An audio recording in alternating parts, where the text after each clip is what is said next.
Merhabalar. Bugün karavanda elektrik kullanımı ve 220 volt ile şarj etmeden bahsedeceğiz. Biliyorsunuz karavan hayatı özgürlük ve doğayla iç içe bir yaşam sunar. Tabii bu yaşamın sürdürülebilir olması için enerji kaynağı çok önemli.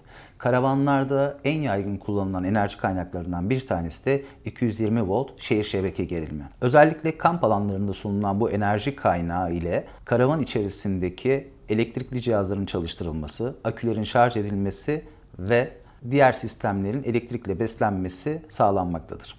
Karavanın içindeki cihazlar genellikle 12 volt DC voltaj kullanır. Ancak bazı durumlarda 220 volt AC'ye de ihtiyacınız olabilir. Özellikle çok güçlü cihazlar, klima, fırın, mikrodalga gibi cihazlar 220 volt AC ile çalışır. Aynı zamanda 220 volt AC direkt olarak yaşam akünüzü, kabininizin içinde bulunan bataryanızda şarj etmektedir. 220 volt ile şarj etmede karşılaşabilecek sorunlardan kısaca bahsetmek istiyorum.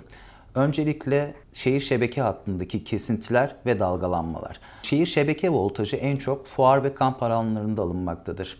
Buralardaki enerji de sürekli stabil kalamamaktadır.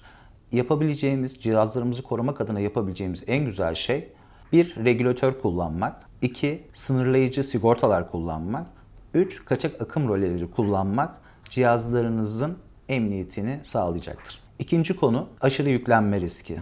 Karavanınızda aynı anda birden fazla cihazı çalıştırmaya kalktığınızda invertörünüzde ya da şehir şebeke voltajınızda aşırı yüklenme nedeniyle ısınma ve hatta yangına kadar gidebilecek riskler oluşmaktadır. Burada yapabileceğiniz en güzel şey sisteminizin güç dengesini sürekli korumak, ölçmek ve ona göre cihazlarınızı kullanmaktır. Tam burada belirtmek isterim ki artık teknolojinin de gelişimiyle elektrik sistemi içinde kullanılan birçok cihazın üzerinde hata kodlarını gösteren, çalışma performansını belirleyen LED'ler ve dijital ekranlar çıktı. Böylece sisteminizi istediğiniz zaman denetleyebilecek, görebilecek, gözetleyebileceksiniz. Cihaz seçiminde bunlara dikkat etmeniz önemli, tavsiye edilir. Diğer bir konu da elektrik kablolarının kullanımı. Karavanımızı şarj sırasında kullandığımız kablolar enerji aktarımının güvenliği açısından kritik öneme sahiptir. Aşırı ısınmış, yıpranmış ya da deforme olmuş kabloları kullanmaktan kaçınınız.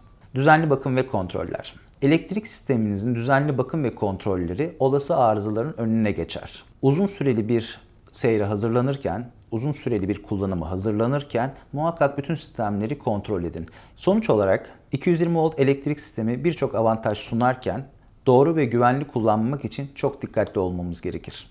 Doğru enerji yönetimi daha konforlu karavan hayatı sunar.